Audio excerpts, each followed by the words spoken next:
Here's how to bot Twitch views instantly. If you are looking for a working Twitch view bot, let's begin. First, go to Naizop.com using the link in the description below. Once you are there, you can create an account or just log in via Google Login to get started immediately. Next, go to Deposit. You can easily top up your balance using card, crypto, and more. It is fast, so you can start boosting your stream right away. Next, go to New Order.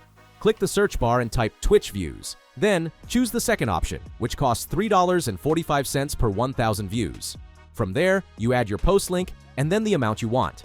In this video, let's test this with 20 views, then tap Order Now. So, here's how it went and the views got in. I checked the stream a few minutes later, and you can see the viewer count jumped right up to our target almost instantly. Now, a quick warning about the risk of doing this. Because this is artificial engagement, it is technically against Twitch's terms of service. Don't drop thousands of views on a brand new channel overnight. Keep it realistic so you stay under the radar. Go to Naizop using the link in the description below. Drop a like and subscribe for more tips on how to grow your channels in 2026.